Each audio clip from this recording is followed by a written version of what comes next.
And so pretty quick I said, man, I want to go to the NFL. And so I went to my big cousin tomorrow one night. I said, man, listen, I want to go to the NFL. And so we got to work for this thing. So the thing we're going to do every night, we're going to be patient. We're going to engage in consistent action. Every night we're going to race light pole to light pole with no shoes. So every night we would get out in the street, race light pole to light pole. One night a coach came down the street. He signed me and my cousins up for organized sports, right? First time being in organized sports. We get in organized sports. The thing was, after practice, everybody would leave to go home. And I always had to sit on the bench and wait on my mother because she worked at Wendy's. And so when my mother would show up in the park, it would be about 10 o'clock, 10:30 at night. So I'm sitting there, and when my mother would pull up, she drove an old Buick Regal, hubcaps off the car, seats torn up, the car was all beat up.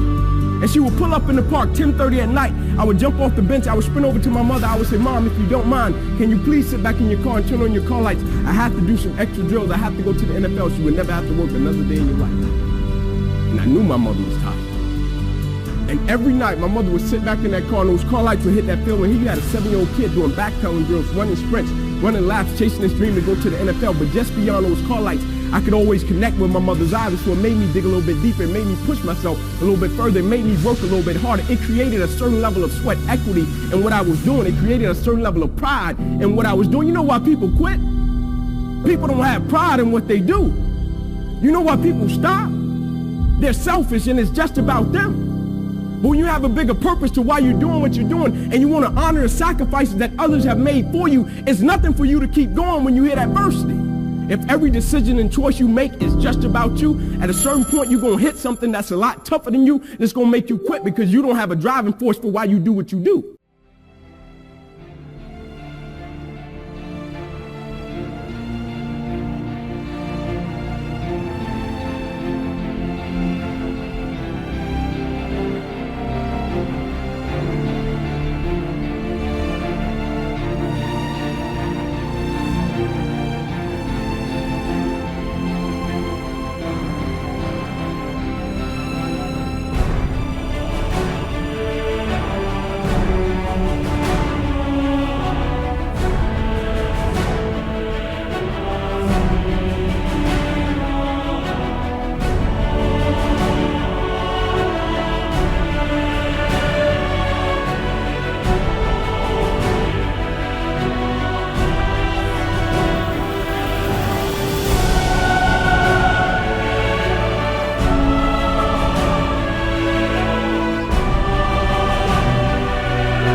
never cheated.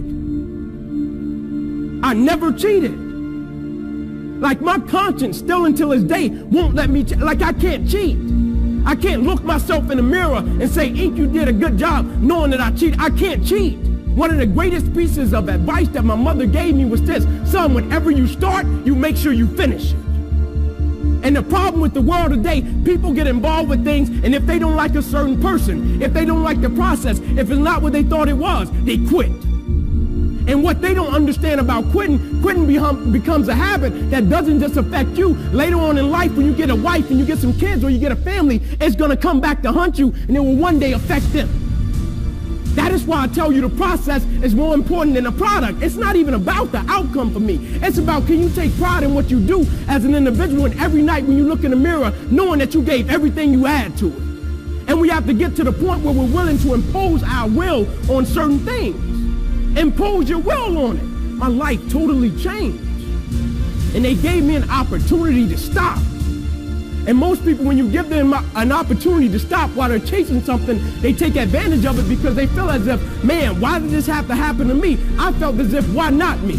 This is the perfect opportunity to use this to be a blessing to somebody else. And you know what? It's not even about me to be truthful. It's not even about me. Now it's about repaying the people that invested in me and saw something in me when I couldn't see it in myself. At a certain point in life, it can't just be about you. And the moment that we understand that, and every day we wake up, we understand that life is a blessing and life is a gift. And if you were to check out today, how would you want to be remembered? It's bigger than you.